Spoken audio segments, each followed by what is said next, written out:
जब रोजगार मांगने जब बिहार के युवा जब पटना आते हैं इसी गढ़ गर्दनी बाग स्थल पर, तो कुत्ते की तरह उनको मारा पीटा जाता है। नरेंद्र मोदी की इच्छा देश के नौजवान को रोजगार देने का है, नए नीतीश कुमार की इच्छा बिहार के नौजवानों को रोजगार देने की है।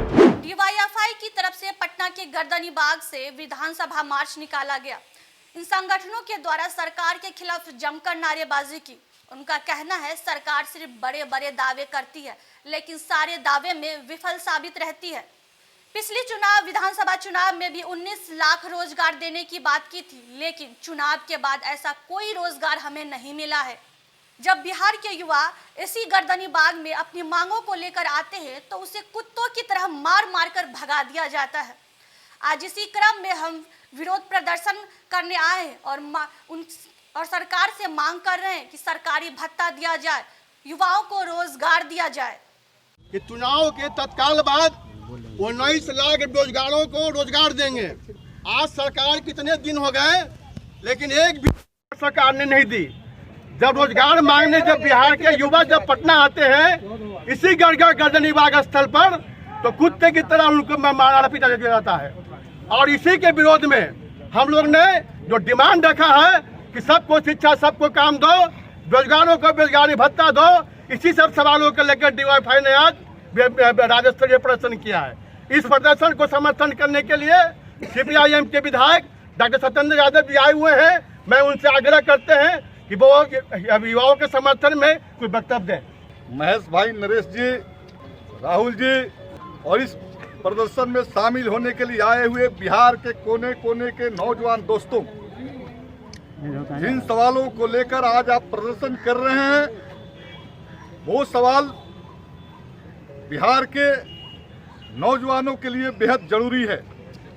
और इसलिए जहां एक तरफ आज प्रदर्शन अब सड़कों पर कर रहे, तो बिहार विधानसभा के अंदर भी सीपीआईएम के विधायक दल के नेता साथी अजय कुमार ने शून्यकाल के दौरान 19 लाख रोजगार सृजित करने की मांग सदन के अंदर किया है।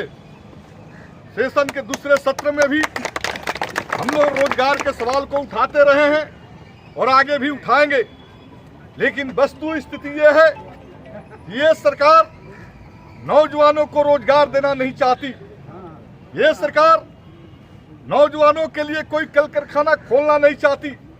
बिहार के अंदर जो पुराने कल कारखाने हैं वो दम तोड़ रहे हैं।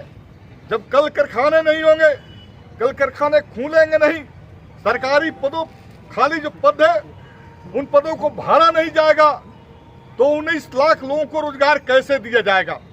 ये एक अहम विषय है और इस विषय का समाधान सरकार के पास नहीं है। इसलिए आप देखिएगा कि सरकार बने पूरे के पूरे 9 महीने हो गए, लेकिन सरकार ने सिर्फ शिक्षा जगत के अंदर कुछ वैकेंसी निकाली, लेकिन वो भी दाएं बाएं हाई कोर्ट लोअर कोर्ट के मामले में फंसते जा रहा है। सरकार का मंशा आपको रोजगार देना नहीं है। सरकार का मंशा बिहार के अंदर अति पिछड़ा दलित और सवर्ण के बीच तफरका पैदा करके जाति के आधार पर नौजवानों को विभाजित करने का है। आज सदन के अंदर पुनः नौजवानों की एकता को विभाजित करने के लिए जनसंख्या नियंत्रण कानून पर चर्चाएं शुरू हो रही है। मैं आपसे कहना चाहता हूं सीधे सीधे कि बिहार की सरकार हो या केंद्र की सरकार बुनियादी सवाल पर पीछे हटती है। नरेंद्र मोदी की इच्छा देश के नौजवान को रोजगार देने का है, नए नीतीश कुमार की इच्छा बिहार के नौजवानों को रोजगार देने की है।